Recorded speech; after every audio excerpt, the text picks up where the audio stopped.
S2 amazing facts के मुअज़्ज़िज़ दोस्तों, मैं हूं सफ़ीउल्लाह भट्टी और आप तमाम देखने और सुनने वालों को अस्सलामु अलैकुम। प्यारे साथियों, यूं तो चांद ज़माना कदीम से ही इंसानों की ख़ुसूसी तवज्जो का मरकज़ रहा है और इसके मुताल्लिक़ तरह तरह की कहानियाँ तारीख़ का हिस्सा रही हैं, मगर गुज़िश्ता एक सदी में जदीद तकनीकी और मवासलाती सहूलियात की बदौलत इंसान की चांद को तस्ख़ीर करने की कोशिशों में तेज़ी आ गई है। लेकिन 1950 से लेकर अब तक चांद को तस्ख़ीर करने के जितने भी मिशन अमेरिका और रूस ने भेजे थे, वो चांद के सिर्फ सामने वाले रुख, जिसे रोशन रुख कहा जाता है, तक की रसाई हासिल कर सके। मगर शायद बहुत कम लोग ही जानते हों कि चांद का एक तारीख हिस्सा भी है जिसे आज तक पूरी दुनिया से छुपाया जा रहा है। लेकिन क्यों, यही वो सवाल है जिसे आज हम अपनी वीडियो का मौजू बनाने वाले हैं और मज़ीद ये भी जानेंगे कि जब चीन की जानिब से इस हिस्से पर मिशन भेजा गया तो क्या हुआ।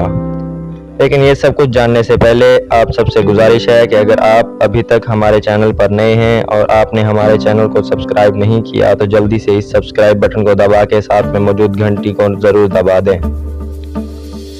ताकि इसी तरह की इंफॉर्मेटिव वीडियोज़ की नोटिफिकेशन सबसे पहले आप तक पहुँचती रहे। तो आइए चल कर मौजू का बाकायदा आगाज़ करते हैं। नाज़रीन गिरामी, हम जब भी रात को चांद को देखने के लिए आसमान की तरफ देखते हैं तो हमें हर बार चांद का रोशन हिस्सा ही नज़र आता है और ऐसा लगता है कि यह हमेशा एक ही मंजरनामे को नुमायां करता है। मगर चांद का वो रुख जिसे हम ज़मीन पर कभी नहीं देख पाते, इसे चांद का तारीक पहलू कहा जाता है, क्योंकि यह रुख कभी भी ज़मीन की तरफ नहीं होता और सिर्फ खला से ही नज़र आता है। लेकिन सवाल ये बनता है कि आखिर हम इस हिस्से को क्यों नहीं देख सकते। तो इसका जवाब देते हुए आपको बताते चलें कि हम चांद के तारीक पहलू को इसलिए नहीं देख सकते क्योंकि ज़मीन अपने महवर पर मुसलसल गर्दिश करती है और इसी तरह चांद भी गर्दिश कर रहा है, बल्कि चांद को अपने महवर के गिर्द घूमने के लिए जो वक्त दरकार होता है वो ज़मीन के गिर्द चक्कर लगाने के लिए दरकार वक्त से बिल्कुल मुताबिकत रखता है। यानी सादा अल्फाज में चांद की गर्दिशी मुद्दत और मदारी मुद्दत एक जैसी है, इसलिए हम चांद को सिर्फ एक ही रुख से देख सकते हैं। दूसरे लफ्ज़ों में हम ये भी कह सकते हैं कि ज़मीन और चांद के गर्दिश और इनकलाब में मुताबिकत की वजह से चांद का सिर्फ एक रुख हमेशा ज़मीन की तरफ होता है। इसी तरह दूसरा रुख जो हमें कभी नज़र नहीं आता, इसे तारीक पहलू कहा जाता है। वाज़ह रहे कि चांद के इस हिस्से पर बहुत से मिशन रवाना हो चुके हैं जो कभी भी इस सतह पर उतरने में कामयाब नहीं हो सके, क्योंकि इस हिस्से में जाते ही खलाबाजों से राब्ता मुनक़ता हो जाता है, जबकि बाद साइंसदानों का ख्याल है कि यहाँ ज़रूर कोई ऐसी मखलूक बसती है जो हमारी नज़रों से ओझल है। लेकिन इसके सबूत वक्फे वक्फे से सामने आते रहते हैं। जैसा कि जब नील आर्मस्ट्रॉन्ग ने पहली बार चांद पर कदम रखा था तो इस वक्त इनके साथ दो और खलाबाज भी मौजूद थे, जिसमें से एक का नाम बिज़ डेविड था, और जब यह खलाबाज ज़मीन पर वापस लौटा तो इसने ऐसा इंकशाफ किया कि सबके रोंगटे खड़े हो गए। इसका कहना था कि जब मैं चांद के तारीक हिस्से की जानिब बढ़ रहा था, इस वक्त एक अजीब व गरीब रोशनी मेरा पीछा कर रही थी और ऐसा महसूस होता था कि जैसे वो रोशनी मुझे वहाँ लैंड होने से रोकना चाहती है,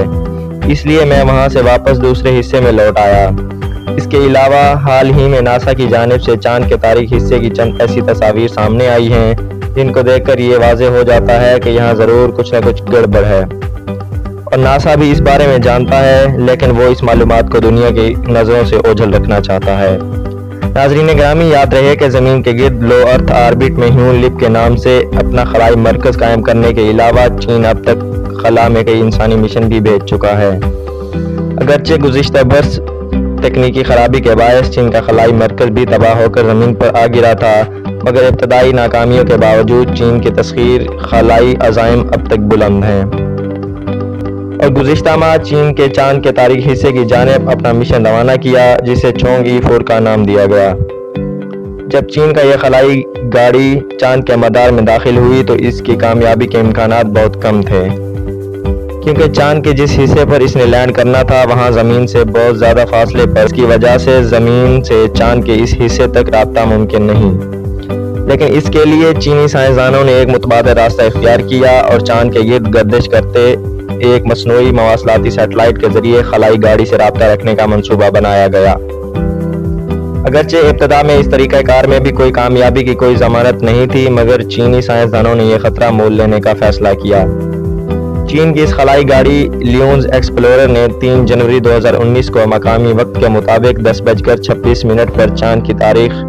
حصے پر لینڈ کیا۔ اسے وارم کارمان کریٹر کہا جاتا ہے۔ اس گاڑی نے 1 گھنٹے بعد زمین پر آپریٹر کو چاند کی سطح کی چند تصاویر بھی بھیجی تھیں، جبکہ اس کی لانچنگ کے لیے چین نے 3EB راکٹ استعمال کیا تھا۔ یاد رہے کہ انسان کی پہنچ سے دور چاند کی اس تاریخ سطح کو کوائٹ پلیس یا خاموش مقامات بھی کہا جاتے ہیں، کیونکہ یہ حصہ ابھی تک زمین سے پہنچنے والے سگنل کی بہتات سے بچا ہوا ہے اور اس وجہ سے یہاں ریڈیائی لہروں کا شور نہ ہونے کے برابر ہے۔ چینی سائنسدانوں کے مطابق جنوبی قطب پر واقع جس کریٹر پر اس اسپیس کرافٹ نے لینڈ کیا تھا، وہاں چاند کی اندرونی سطح کا مواد یا میٹل موجود ہے، جو زمانہ قدیم میں کسی سیارچے سے ٹکراؤ یا کسی شدید دھماکے سے باہر آ گیا ہوگا۔ لیکن اس میٹل کا تجزیہ کر کے ماہرین اسے یہ معلوم کرنے کی کوشش کریں گے کہ چاند کے اندرونی سطح میں کس طرح کے مادے پائے جاتے ہیں اور اس کے اوپر کی سطح اتنی پتلی کیوں ہے۔ اس کے علاوہ اس اسپیس کرافٹ میں ایک خاص آلہ ایڈوانس اینالائزر بھی لگایا گیا ہے جو سورج سے چاند کی جانب آنے والی مخصوص شعاؤں یا سولر وینز کا تجزیہ کرے گا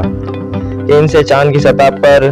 کون سی تبدیلیاں رونما ہوتی ہیں۔ پیارے ساتھیوں، ایک عام انداز کے مطابق اسپیس کرافٹ میں نصب اس آلے اور متعدد کیمروں سے حاصل ہونے والا پہلا ڈیٹا 11 اپریل تک آپریٹر کو موصول ہو چکا ہوگا، لیکن اس مشن کے لیے طے شدہ وقت سے پہلے ہی حیرت انگیز معلومات حاصل ہونا شروع ہو گئی تھیں۔ 15 جنوری کو چین کا یہ خلائی مشن ایک بار پھر دنیا کی نظروں کا مرکز بن گیا، جب چینی سائنسدانوں نے اعلان کیا کہ اس گاڑی میں ایک ایکو سسٹم میں محفوظ پودا بھیجا گیا تھا جو چاند کی سطح پر نشو و نما پا رہا تھا۔ اس خبر نے دنیا بھر کی سائنس کمیونٹی سمیت عام شخص کو بھی شدید ہیجان میں مبتلا کر دیا تھا، کیونکہ انسان نے پہلی دفعہ زمین سے باہر زندگی دریافت کی تھی، مگر بدقسمتی سے چاند کی سطح کی شدید درجہ حرارت کے باعث یہ پودا فوراً ہی مرجھا کر دم توڑ گیا۔ اگرچہ چاند کی سطح پر ان مادوں کی بہتات جو انسان کی بقا کے لیے لازمی عوامل ہیں، جیسے پانی، آکسیجن، یہاں تک کہ ایندھن بھی فراہم کر سکتے ہیں، مگر کسی بھی جگہ پر طویل عرصے تک قیام کے لیے سب سے اہم مسلسل خوراک کا بندوبست ہے۔ اس لیے سائنسدانوں کی کوشش ہے کہ وہ چاند کی سطح پر سادہ سبزیاں یا آلو اگا سکے، جنہیں خلاباز یا اسپیس ٹورسٹ خوراک کے طور پر استعمال کر سکیں۔ چینی سائنسدانوں نے جو ایکو سسٹم اس مشن کے ساتھ چاند کی تاریخ سطح پر بھیجا تھا، اس میں مٹی، بیج، پھلوں کے اجزاء اور خمیر شامل تھا، مگر یہ ان کی توقع کے برعکس فوراً ہی ختم ہو گیا، کیونکہ اصل مسئلہ چاند کے ماحول کا بلند اور ناموافق درجہ حرارت تھا۔ اگرچہ اس کے ساتھ ناموافق درجہ حرارت کو مناسب رکھنے کے لیے انتظامات کیے گئے تھے، مگر 200 گھنٹوں کا وقت پورا ہونے سے پہلے ہی یہ دم توڑ گیا، کیونکہ رات میں چاند کا درجہ حرارت منفی سے نیچے ہونے کے باعث وہاں نباتات کا پنپنا ناممکن ہے۔ اگرچہ سائنسدانوں کا یہ تجربہ ناکام رہا، مگر چانگ E4 کے مشن میں شامل دیگر تجربات پر بدستور کام جاری ہے اور مزید اگلے چند ماہ میں چاند کی سطح اور ماحول سے متعلق مزید حیرت انگیز معلومات ہمارے سامنے آئیں گی۔ معزز دوستو، چین کے ان اقدامات سے ثابت ہوتا ہے کہ چین اپنے خلائی مشن کے لیے بہت بلند عزائم رکھتا ہے اور اس کے سائنسدان 2030 تک اپنا خلائی پروگرام امریکہ اور روس کے ہم پلہ لے جانے کے لیے دن رات کوشاں ہیں۔ گزشتہ برس چاند کی طرح مریخ پر بھی ایک روبوٹ روور بھیجنے کے چینی منصوبے کا اعلان کیا جا چکا ہے، جس کے لیے مریخ کی سطح پر 2 مقامات کا انتخاب بھی کر لیا گیا ہے جہاں پر روور لینڈ کرے گا۔ اس مشن میں ایک روور اور آربیٹر شامل ہوں گے اور اس مشن میں پہلا مقام ٹارگٹ کے طور پر منتخب کیا گیا ہے، وہ وائکنگ 1 اور ناسا کے پاتھ فائنڈر روبوٹ پروب کے لینڈنگ کے مقام کے انتہائی قریب ہے، لیکن ابھی اس کے لینڈنگ کے مقام کا حتمی فیصلہ ہونا باقی ہے۔ جی تو S2 امیزنگ فیکٹس کے پیارے ساتھیوں، یہ تھی ہماری آج کی ویڈیو۔ آپ دوستوں کی رائے آج کی اس ویڈیو کے حوالے سے کیا کہتی ہے، کمنٹ میں ضرور بتائیں۔ انشاءاللہ اگلی ایسی ہی امیزنگ ویڈیو میں ملاقات ہوگی، تب تک اپنا اور اپنے پیاروں کا خیال